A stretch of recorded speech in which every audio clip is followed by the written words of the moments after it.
Asetellaan vartijoita. Katsotaan, mitä sanovat. Tää on Obinan tämmönen varikko, en tiedä. Töitä, mutta minkä takia te ootte täällä? Meidänkö takia? Ei. Joo, riittää. Mä soittelen. Ootteko te aina tässä kunniavartiossa? Tässä kulmassa aina. Sen enempää ei kommentoida asiaa. Täällä otetaan. Okei. No. Teille on annettu siis tiukat ohjeet olla kommentoimatta mitään meille isämaallisille, se on ihan selvä. Se on ihan selvä, mutta ihan ne on niinku, ihan semmonen pikku vinkki. Joo. Punikki-anarkistit on polttaneet HSL-busseja ja muitakin busseja.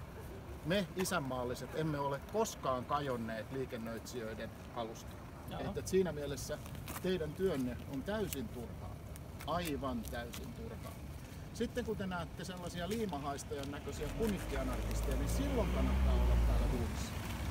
Koska silloin voitte odottaa, että alkaa ottaa mustaa savua noista busseista.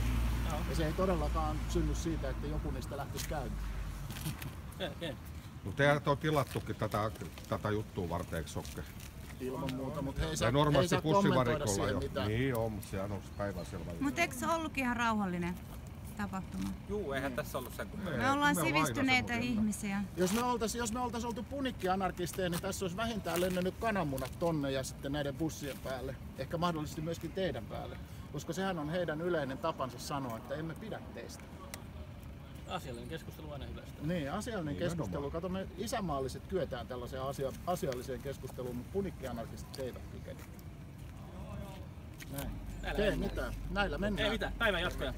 Päivän jatkoja teille. Ihan hyvin. Tai niin kuin sanotaan henkilöllisesti, hyvää jatkoa, jos ei oma riitä. Facebookissa? Olen. Hyvää jatkoa, jos ei